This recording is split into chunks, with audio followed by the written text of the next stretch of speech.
All this time, we thought the Kong species in the MonsterVerse was wiped out by atomic fire coming from their rival species. But the recent introduction of a new threat has thrown a major curveball into the lore of the MonsterVerse. We're going to uncover if the Kongs were actually innocent, or if they asked for their own destruction. That's what we're going to figure out in this theory video, so stay tuned everyone. Let's get to it.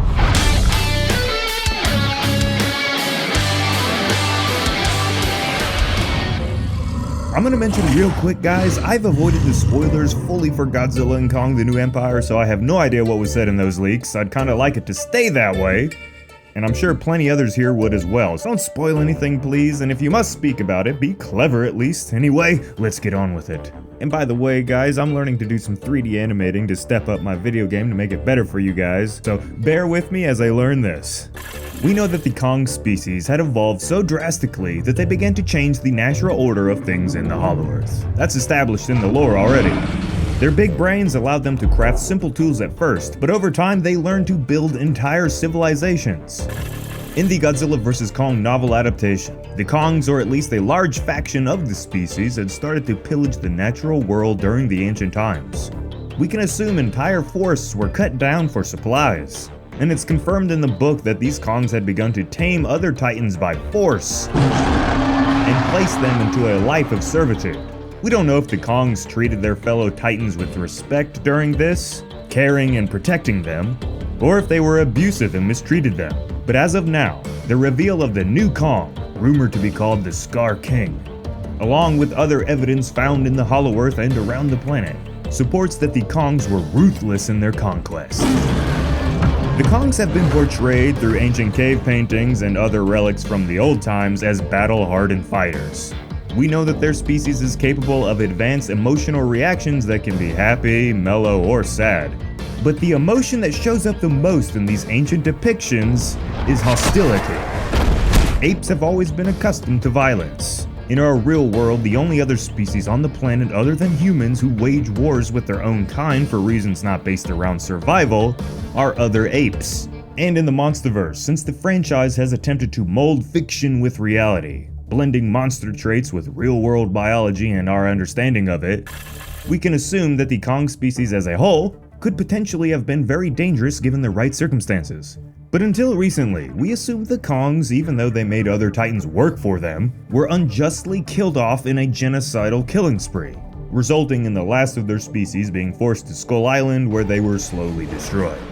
However, it's possible that they were their own undoing, and we shouldn't necessarily play the victim card for them when it comes to their species in this universe. Let's go back to the Skarking, or Mr. Orangutan here. There's no official proof that this Titan is evil, believe it or not. You know, other than the fact that his throne room was full of dead corpses and the red hellish hue surrounding him. No red flags there or anything, I'm sure. I think we can assume he's the bad guy. And this Kong may have been the sole reason for the annihilation of his kind. War. Most of us hate the idea of senseless killing in the modern age. But even today, we have leaders around the globe who send their people and country down paths of destruction. One person can literally be all it takes for millions to die. Within the last 100 years even, we still have had numerous unhinged world leaders who put their people in harm's way over their own silly obsessions. But not all their citizens and even soldiers agree with them. But once your kind gets the evil dictator, genocidal monster, warmongering reputation attached to it, it's hard to ever remove that. And I do believe this could potentially be what happened to the Kong species. Skarking likely was the leader of one of these diabolical Kong regimes. And he's still alive after all this time thanks to the Hollow Earth energy coursing through his veins, thanks to the location of his lair.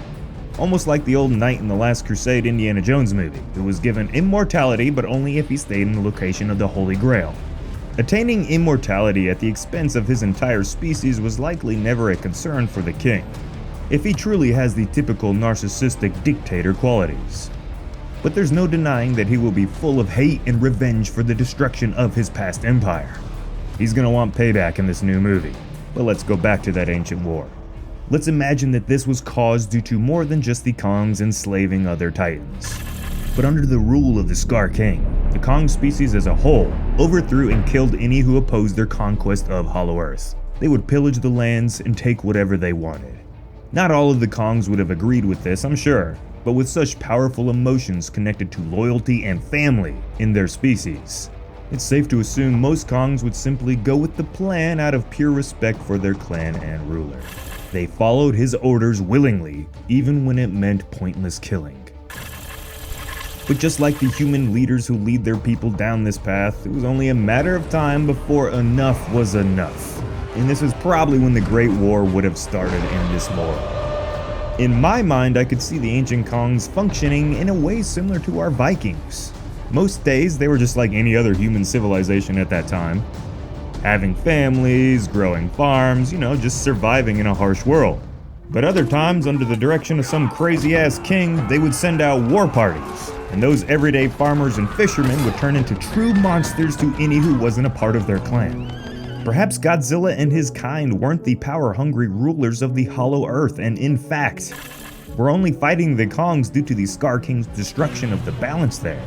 It makes sense with what we know of the Gojis in this lore. They tend to only fight when world-changing events are underway. And a hostile empire of Kongs led by a bloodthirsty ruler, waging war across the Hollow Earth, and either killing or enslaving all who stood in their path, would certainly cause the Gojis to stand up to this new threat to their planet, as guardians, not as rulers. In past theories, we assumed Godzilla and his kind were the aggressors in this war, allowing their big godlike egos to get in the way of reason. But perhaps this entire time, we were wrong. Were the Kongs destroyed by the Goji, Skullcrawlers, and other monsters? Yeah, but this very well could have been due to their corrupt emperor's senseless orders. In the end, no one's guilty and no one's innocent. But what do you think? Does it make sense that the Kong Empire led to their downfall as a species? Just like how it's happened to us humans many times over the years. Discuss in the comments below. As always everyone, this has been Jacob and I hope you enjoyed that MonsterVerse theory. And remember that this is indeed a theory. I have no idea what's going to happen in this movie. I haven't checked out the leaks. I haven't talked to anyone. I don't really know. I just like to make theories and this sort of stuff is fun to me. So go ahead and give me some of your theories down below. And remember, if you've seen the leaks, don't share them down there, man. Share them in places to where people are open to that.